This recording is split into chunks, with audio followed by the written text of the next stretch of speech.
네, 반갑습니다. 네, 반갑습니다. 우리 신앙생활은 살아계신 하나님과의 친밀한 교제입니다. 그리고 하나님과 친밀한 교제 가운데 하나님의 행하심을 보면 온 삶으로 동참하는 동역자의 삶입니다. 이게 신앙의 핵심입니다. 신앙의 본질입니다. 이 신앙의 본질에서 모든 게 나옵니다. 하나님의 음성을 듣는 것, 영적 전쟁, 섬김, 믿음이 한 삶, 성령이 한 삶, 사역, 선교, 모든 게 나옵니다. 그래서 우리 신앙의 본질은, 핵심은, 우리 출발은 하나님과의 친밀한 교제고 하나님의 행하심에 온 삶으로 동참하는 동역자의 삶입니다. 이것은 이론을 암기하는 게 아니라 실제로 그렇게 살아야 됩니다. 실제로 사는 게 중요합니다. 또 한 가지가 이렇게 신앙의 본질의 삶을 진정으로 살려면 하나님 중적인 삶을 살아야 됩니다. 신앙의 본질과 하나님 중적인 삶이 같이 가지 않으면 진정한 하나님과 친밀한 교제, 하나님의 행하심으로 동참하는 동역자의 삶, 신앙의 본질의 삶이 가능하지가 않습니다. 그래서 이 두 가지는 같이 갑니다. 같이 갑니다. 그래서 어떤 사람은 하나님과 교제하기를 원하고 동행하기 원하는데 안 돼요 라고 말하는 사람들은 대부분 하나님 중적인 삶을 살지 않아서 그래요. 이게 같이 갑니다. 그래서 하나님 중적인 삶에는 세 가지 요소가 있어요. 간단하게. 첫 번째는 하나님의 목적으로, 그리고 하나님의 방법으로, 하나님의 자원으로 사는 삶이에요. 이런 하나님 중적인 삶을 살아야지 진정으로 하나님과 동행하는 삶을 살 수가 있어요. 아멘. 그래서 저번에 첫째 시간에 뭘 살펴봤다면 하나님 중적인 삶에서 하나님 목적에 대해 살펴봤습니다. 그래서 골로새서 1장 16절과 17절에 보면 우리는 하나님에 의해서 창조되었고 하나님을 위해서 창조되었다고 이야기해요. 맞습니까? 네. 우리는 누굴 위해 창조되었어요? 하나님을 위해서 창조되었어요. 하나님의 영광을 위해서 창조되었어요. 이게 창조의 목적이고 구원의 목적이에요. 그리고 오늘 우리가 살아가야 할 목적이에요. 하나님의 목적만 존재해요. 아멘? 어떤 사람이 그래요. 아니, 하나님의 목적되면 내 삶은 어떡하라고요? 그래요. 그만큼 우리 신앙생활을 하나님이 수단 삼는 삶으로 전락해서 그래요. 그 이해 자체가. 그 신앙 자체가 하나님을 얼마나 수단 삼았으면 자기 인생은요, 내 삶은요, 내 시간은요, 내 여관은요, 이렇게 묻는다는 거예요. 얼마나 자기 인생에서 하나님 목적되지 않았으면, 그리고 그것이 얼마나 부담스러웠으면 그렇게 질문한다는 거예요. 그 자체가 내 인생이 하나님만 목적된다는 삶에 대한 신앙의 가치가 없어서 그래요. 그리고 성경에는 분명히 말했어요. 우리 신앙은 하나님에 의해서 우리가 창조되었고 하나님을 위해서 하나님에 의해서 하나님을 위해서 창조되었다는 사실을 성경은 분명히 말하고 있어요. 맞습니까? 그래서 구약이 됐던 신약이 됐던 하나님의 백성들은 하나님의 목적을 위해 창조됐어요. 살았어요. 어느 누구도 예외 없이. 맞습니까? 네. 다시 말해서 우리가 하나님과 진정한 친밀한 교제와 동행하는 삶을 살려면 하나님이 내 인생의 목적이 돼야지 그게 가능해요. 하나님과 동행한다고 하면서 내 인생이 목적되지 않으면 가능하지가 않아요. 아멘. 두 번째가 이제 뭐냐면 하나님의 방법입니다. 우리는 하나님과 동행하는 삶을 살려면 하나님의 방법대로 살아야 돼요. 하나님의 방법대로 살지 않으면 진정한 하나님과 동행하는 삶이 가능하지 않아요. 그래서 오늘은 방법에 대해서 살펴보기를 원합니다. 하나님의 방법은 세 가지를 볼 수가 있어요. 이 세 가지의 이 방법에 대해서 이 세 가지로 요약할 수 있겠어요. 첫 번째는 철저하게 하나님의 다림줄에 합한 삶이에요. 철저하게 하나님의 다림줄, 하나님의 기준에 합한 삶이에요.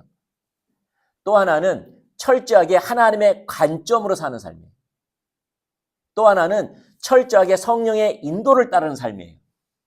이 세 가지의 삶이 하나님의 방법으로 사는 거예요. 아멘. 야, 신앙생활이 왜 이렇게 어렵지? 왜 이렇게 암기할 것도 많고? 여러분, 아십니까? 신앙생활은요, 공부해야 돼요. 여러분, 그런 말 많이 하지요. 아이들의 교육의 핵심은 독서 많이 읽은 거라고. 맞나요? 독서가 핵심이잖아요. 맞죠? 네. 우리 신앙의 핵심은 성경 공부입니다. 네, 성경 공부를 뛰어넘는 신앙생활을 하려고 그래요. 네, 그건 건강하지 않아요. 우리 신앙의 핵심은 성경 공부입니다. 네, 우리 아이들의 학습의 핵심이 독서라면 우리 신앙의 핵심은 성경 공부입니다. 그래서 우리는 성경 공부를 하지 않으면서 신앙생활을 올바로 하겠다. 그건 가능하지가 않습니다. 그건 가능하지가 않습니다. 그래서 좀 우리가 어렵다 할지라도 반드시 알 것은 알아야 됩니다. 그래야지 가능하니까요. 성경이 말하는 것을, 그래서 성경은 우리에게 예수님의 대인 명령에 보면은 내가 아버지와 아들과 성령의 이름으로 세례를 베풀고 내가 너에게 분부한 모든 것을 가르쳐 지키게 하라 그래요. 가르침이 반드시 필요해요. 알겠죠? 그래서 하나님의 방법, 여러분 똑똑하시니까 하나님 방법에는 세 가지 요소가 있다고 했습니다. 뭐였죠? 철저하게 하나님의 다림질에 합한 삶, 철저하게 하나님의 관점으로 사는 삶, 철저하게 성령의 인도를 따르는 삶, 이 세 가지를 간략하게 핵심적으로 나누려고 합니다. 첫 번째, 철저하게 하나님의 다림질에 합한 삶. 다림질은 하나님의 기준입니다. 기준. 그러니까 우리 성경 있죠? 성경은 우리의 신앙과 삶의 하나님의 기준이 담겨져 있습니다. 그래서 정경이라고 하죠. 캐논이라고 하죠. 예. 그래서 성경이야말로 하나님의 기준입니다. 우리의 신학, 우리 신앙, 우리의 삶의 기준이 담겨 있습니다. 그러므로 우리는 철저하게 하나님의 기준에 합한 삶을 살아야지 하나님의 방법으로 사는 거예요. 하나님의 다림줄입니다. 다림줄. 오늘 본문 말씀 아모스 7장 7절과 8절 말씀에 보면 하나님이 담 곁에 서서 다림줄을 내리신 거예요. 여러분 아시죠? 우리 이제 잘 아시겠죠? 이 다림줄이 뭡니까? 건물을 똑바로 세우기 위한, 벽을 똑바로 세우기 위한 도구죠. 다림줄. 그래서 이 벽이 똑바로 세워지려면, 무너지지 않고 견고하게 똑바로 세워지려면 이 다림줄에 합하게 곧게 세워져야지 튼튼한 거죠. 그와 같이 이스라엘 백성들에게 내가 하나님의 다림줄을 내리겠다는 거예요. 그리고 이스라엘 백성들이 이 다림줄에 합하면은 하나님께서 생명을 함께 하시고, 이 다림줄에 합하지 않으면은 하나님의 징계와 심판이만. 그래서 하나님은요, 우리 가운데 생명으로 함께해도 다림줄로 달아보시고요, 심판하실 때도 다림줄 가지고 심판하세요. 하나님은 어떤 감정이나 어떤 혈기에 따라서 심판하지 않으세요. 하나님은 반드시 다림줄을 가지고 우리 가운데 함께 하시고 우리를 심판하시고 또 다림줄에 맞게끔 회복시키십니다. 아멘. 그래서 아모스 7장 7절과 8절 말씀이 그 말씀이에요. 아멘. 그래서 하나님이 심판을 내리더라도 다림줄을 가지고 내리겠다는 거예요. 여러분, 이게 대한 좋은 예가 하나가 있어요. 그게 마태복음 7장 21절과 22절 말씀입니다. 읽어보시죠. 시작. 나더러 주여 주여 하는 자마다 다 천국에 들어갈 것이 아니요 다만 하늘에 계신 내 아버지의 뜻대로 행하는 자라야 들어가리라. 그날에 많은 사람이 나더러 이르되 주여 주여 우리가 주의 이름으로 선지한 노릇하며 주의 이름으로 귀신을 쫓아내며 주의 이름으로 많은 권능을 행하지 아니하였나이까 하리니 그때 내가 그들에게 밝히 말하되 내가 너희를 도무지 알지 못하니 불법을 행한 자들아 내게서 떠나가라 하시니라. 여기 보면 예수님의 이름으로 예언을 했고 예수님의 이름으로 성령의 사역을 감당했고 권능과 많은 능력을 행했어요. 이 본문에 나와 있으면. 그런데 예수님이 뭐라고 말씀하시죠? 내가 너에게 밝히 말하되 내가 너를 도무지 알지 못하니 불법을 행한 자들아 내게서 떠나가라는 거지요. 그러니까 이들은 하나님을 위해서 열심을 가지고 자기의 능력으로 하나님을 의지해서 열심으로 사역했어요. 그런데 하나님 앞에서는 아무 의미가 없었어요. 왜 그렇게 됐죠? 하나님 방법을 하지 않았기 때문에. 난 너를 도무지 알지 못한다. 불법을 행한 자들아 내길 떠나라는 거예요. 다시 말해서 신앙의 본질 가운데 하지 않을 뿐만 아니라 하나님 중적인 삶을 살지 않았어요. 누구 식도로 했다라는 거죠? 자기식. 불법을 행했다라는 거예요. 성경의 기준대로 하지 않았다라는 거예요. 자기 열심. 그게 하나님 관점은 불법이에요. 우리는 어떤 사람이 예수님의 이름으로 예언을 하고 어떤 사람이 성령의 사역을 감당하고 아픈 자를 치유하고 귀신을 쫓아내고 능력을 행함으로 그들을 회복시키면 하나님의 선한 일을 한다고 생각하잖아요. 그런데 그 모든 것이 하나님의 기준대로 하지 않으면 하나님 앞에 아무 의미가 없어요. 성경은 그래요. 아멘. 그래서 우리는 철저하게 하나님의 다림줄, 하나님의 기준에 합한 삶을 살아야 돼요. 그게 하나님의 방법이에요. 자, 하나를 예를 들면 여러분 구원 아시죠? 구원.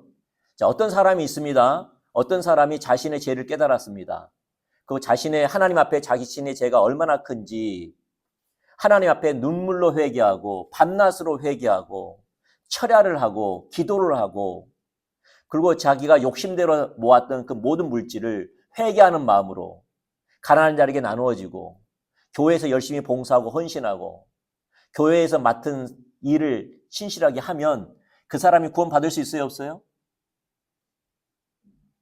구원받을 수 있어요? 없어요? 없지요. 왜 없어요? 예수님 믿지 않았기 때문에. 자신의 죄를 위해서 십자가에서 죽으신 그 예수님을 주와 그리스도로 영접하지 않았기 때문에 그 사람 구원받을 수 없어요. 아무리 자신의 죄를 가지고 애통해도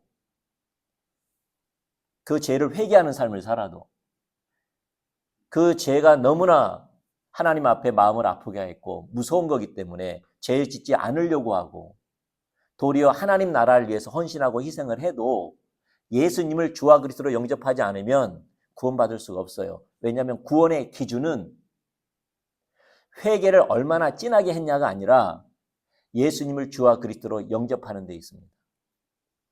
그게 기준이에요. 아멘. 예수님을 주와 그리스도로 영접하되 말 그대로 예수님을 주와 그리스도로 영접해야 돼요. 성경은 주, 키리오스, 주라는 거예요. 왕이라는 말이에요. 그리스도, 구약은 메시아, 신약은 헬라어는 그리스도. 예수님이 우리의 구원자라는 거예요. 이 주와 그리스도. 예수님은 나의 왕이요. 예수님은 나의 구원자십니다. 십자가에서 그분이 우리를 구원하셨습니다. 이 사실을 믿음으로 구원받아요. 이걸 받아들이고 영접하고 내가 그 안에 들어가야지만 구원받는 거예요. 아멘. 근데 이것도 많은 사람들이 예수님을 그리스도로만 믿어요. 많은 사람들이. 왠지 아세요? 자기중심적인 신앙생활을 하니까요. 여러분 자기중심적인 자기를 위한 자기를 사랑하는 신앙생활은 복음도 올바로 믿을 수 없어요. 어떤 사람이 있어요. 그 사람은 내세에 대한 두려움이 있어요. 혹시 지옥과 천국이 있으면 어떡할까? 성경에 봤더니 예수님을 믿으면 천국 간다는 거예요. 그래서 예수님을 받아들이는 거지요. 믿는 거지요. 예수님은 나를 구원하신 분이시라고. 그래서 그가 기차 티켓 얻는 것처럼 천국 티켓을 얻음으로 이제 하나님 백성 됐다고 생각하고 이제 남은 인생은 이제 구원을 잃지 않는 만큼 하나님의 심판을 받지 않는 것만큼만 종교 생활을 하는 거지. 주일날 예배 참석하고 봉사하고 헌금하고 좀 나가면 11조도 하고 남도 사랑하기도 하고 이러는 삶을 사는 거지요. 그리고 자기의 유익을 위해서, 자기의 필요를 위해서 하나님께 기도하고 헌신하고 희생하는, 이렇게 하면 복 주시겠지. 이건 성경 말은 구원이 아닙니다. 나쁘다는 말이 아니라 그것이 예수님이 주가 된 삶이 아닙니다.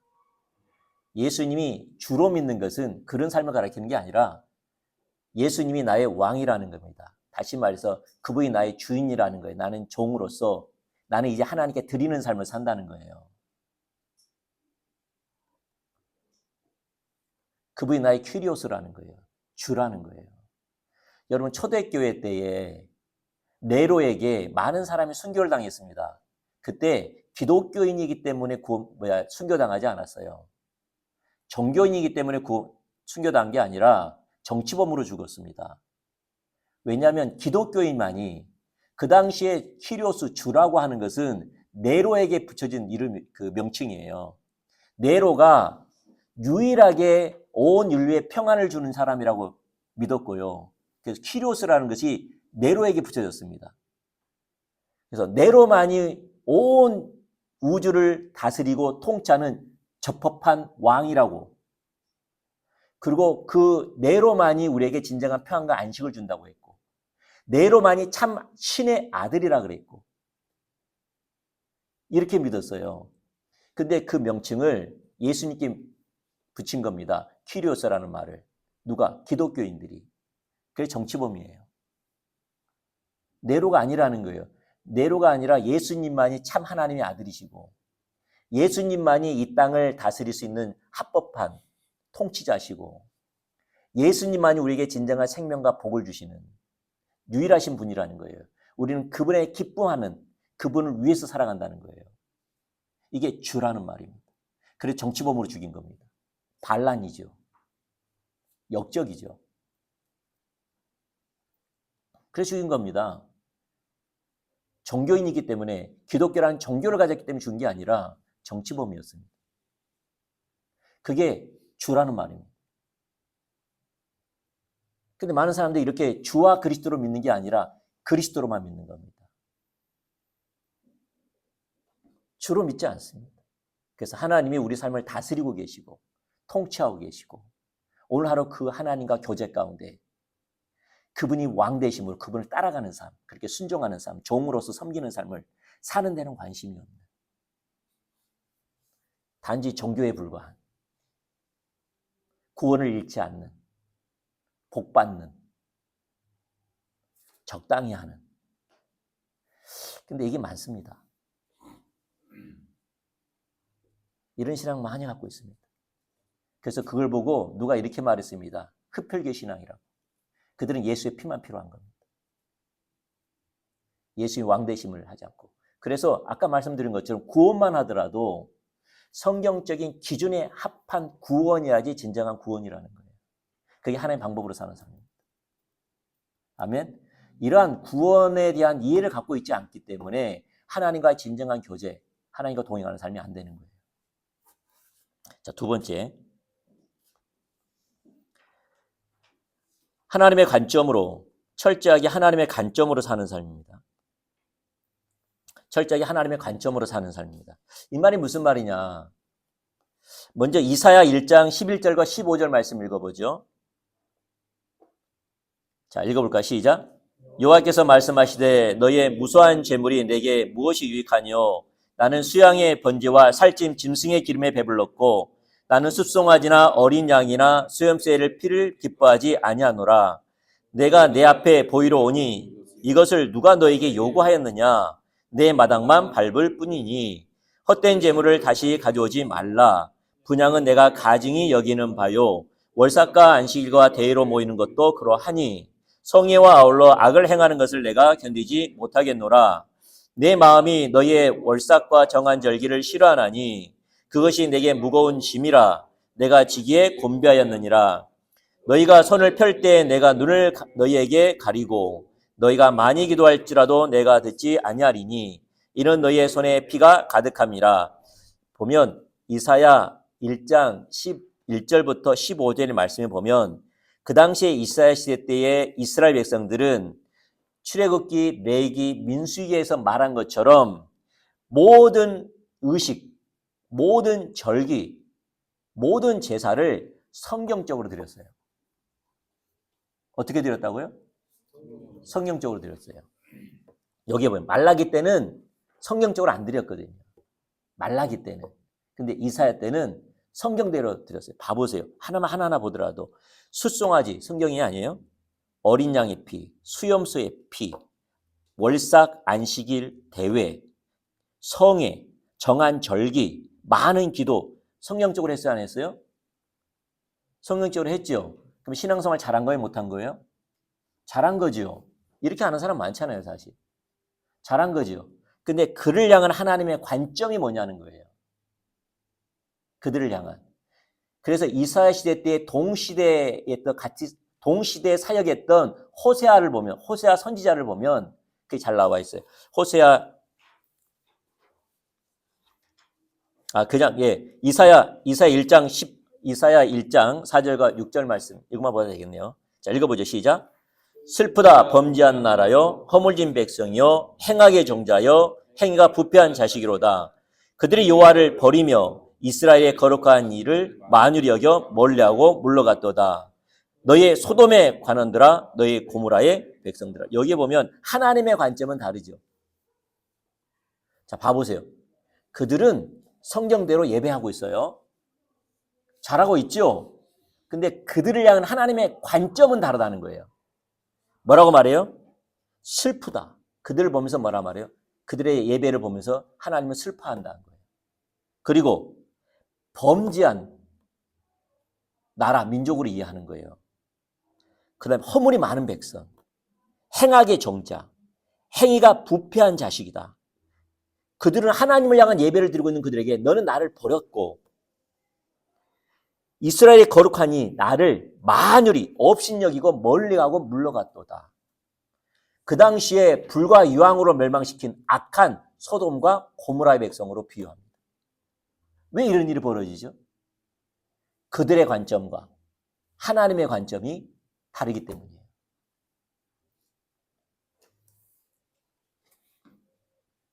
이거 심각합니다, 사실. 정말 심각합니다.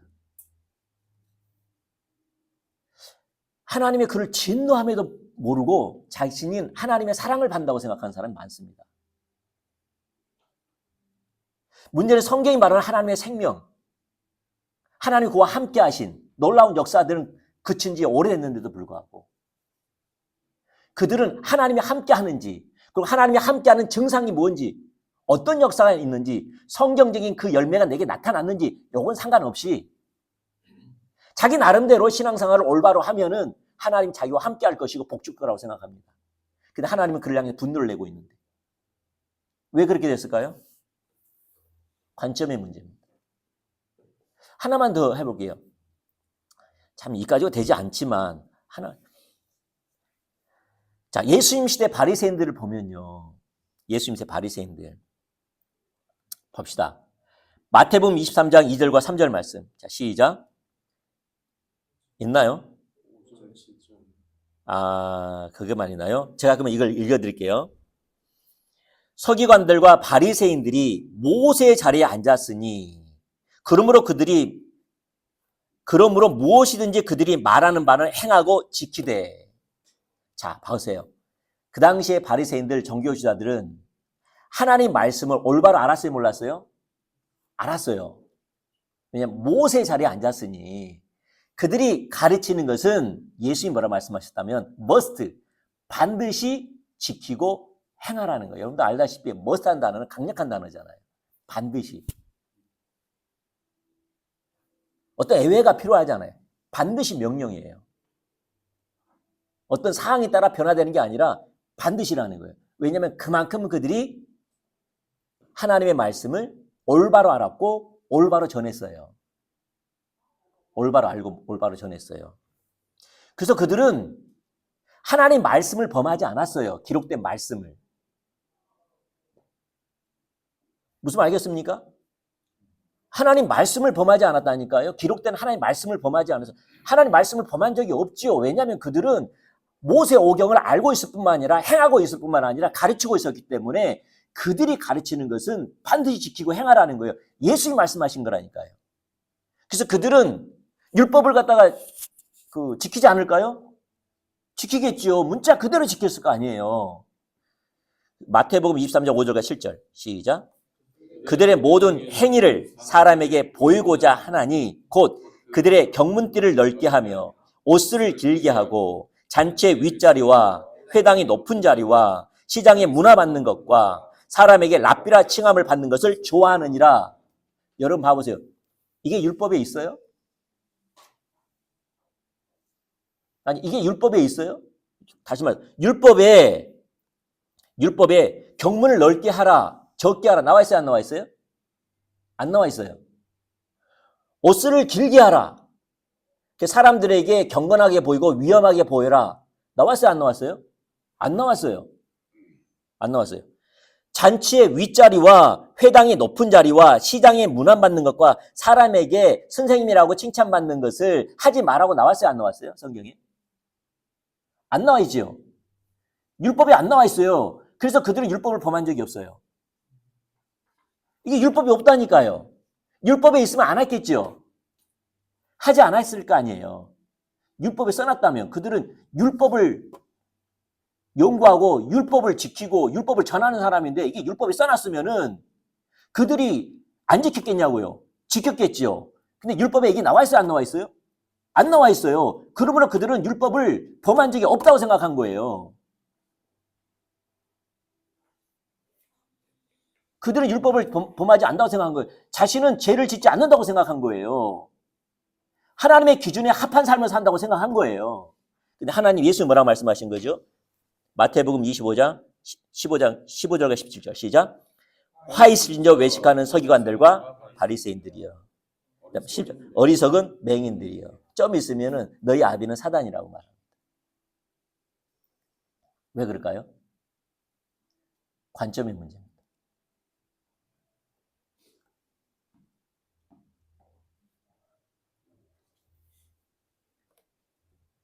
관점의 문제입니다. 여러분이 교회에서 식사하실 때 어느 자리에 앉아라. 누가 밥 먹어라 안 나와 있습니다. 근데 여러분이 어느 자리에 앉고 누가 교제하냐에 따라 그 죄가 될 수 있습니다. 그 사람의 우중과 우도에 따라서. 그래서 자기는 하나님을 죄를 범한 적이 없다고 생각합니다. 말씀을 어긴 적이 없다고 생각합니다. 근데 그는 하나님의 관점으로 그걸 봤다면 자기 동기를 보고 하나님의 관점에서 그 사람의 의도를 봤다면 그건 죄인데. 그래서 우리가 철저하게 하나님과 동행하는 삶을 살려면 하나님의 관점으로 사는 삶이 필요합니다. 아멘? 이게 너무나 가려져 있습니다. 할 말이 많습니다. 이게 사실 하나님의 다림줄만 하더라도 몇 시간 해야 되고요. 하나님의 관점만 해도 몇 시간을 해야 됩니다.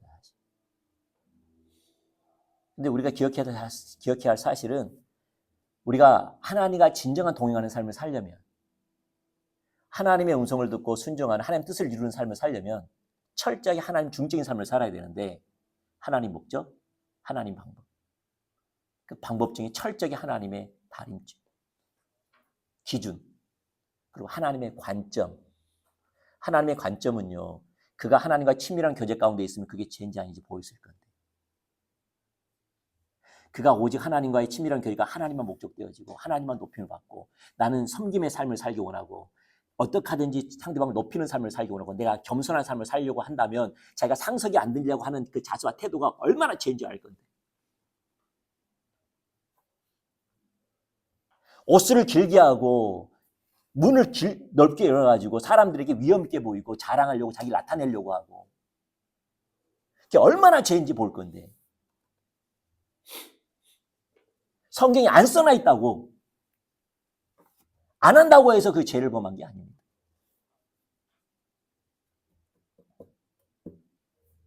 아멘. 네. 우리 헌금만 해도 마찬가지입니다. 그냥 간단하게 시간이 안 돼서 우리는 주일날 헌금한 것이 하나님께 헌금한다고 생각하고 더 이상 헌금하지 않습니다. 헌금이라는 개념이 없어요. 그래서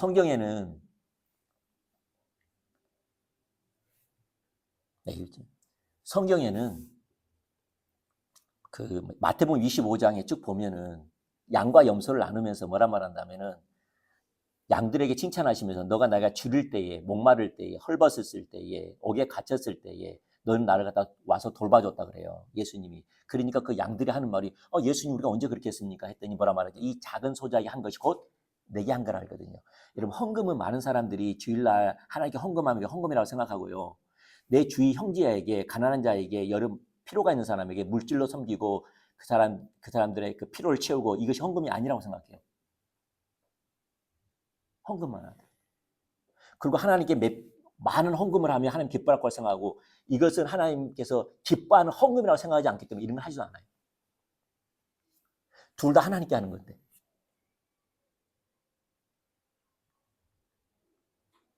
얼마나 헌금하는 삶을 안 살고 있는지. 하나님의 관점은 상대방을 위해서 필요를 채우는 것도 헌금입니다. 그래서 하나님은 하나 내게 했다고 말하는 건데. 그만큼 우리는 주님 뜻대로 살려고 하지 않으니까 헌금만 하더라도 너무나 제한적인 이해를 갖고 있어요.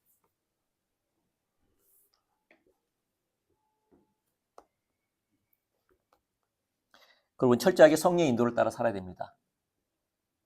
아멘. 우리 사도행전 10장 오늘 올려놓은 거 있죠? 사도행전 10장 38절에 보면은 성령의 인도하심을 따라 그 다음에 요한복음 5장 17절, 19절, 20절에 보면 예수님은 철저하게 성령의 인도하심을 따라 살았습니다. 아멘. 베데스다 연못의 사건이거든요. 예수님은 안식일에도 불구하고 바리새인들이 안식일을 범한가 범하지 않는가 보고 있었거든요. 그 몇 번 경고를 줬거든요. 하지 말아야죠. 그 38년 된 병자, 베데스다 연못에 38년 된 병자만 있는 게 아니라 많은 사람들이 있었어요. 근데 예수님은 철저하게 성령의 인도하심을 따라 살았기 때문에 그날 안식일에도 불구하고 하나님이 일하셨기 때문에 본인이 일한 거예요. 그리고 한 사람만 고치니까 한 사람만 고친 거예요. 다시 말해서 예수님은 철저하게 성령의 인도하심을 따랐어요. 하나님의 방법으로 살았어요. 여러분 봐보세요. 우리 홍해가 우리 인생으로 표현하는데 이스라엘 백성들이 자기 임의대로 살지 않았어요. 철저하게 구름기둥, 불기둥으로 하나님의 인도하심으로 가니까 홍해였고요. 인도하심으로 광야였고요. 하나님의 인도하심을 따라서 요단강을 가르렸고요. 하나님의 인도하심을 따라서 여리고성을 돌았고요. 하나님의 인도하심을 따라 아이성을 정복했고요. 하나님의 인도하심을 따라 전쟁을 했습니다. 우리 신앙생활은 자기 열심으로 하는 게 아닙니다. 철저하게 성령의 인도하심을 따라 하는 겁니다. 그게 하나님의 방법으로 사는 삶입니다. 그게. 아멘. 자, 마치도록 하겠습니다. 우리 하나님과 진정한 동행하는 삶을 살려면 하나님 중적인 삶을 살아야 됩니다. 중적인 삶에는 세 가지 요소가 있습니다. 하나님 목적, 하나님 방법, 하나님 자원입니다. 오늘은 방법인데 하나님 방법으로 산다는 말의 의미는 세 가지가 있습니다.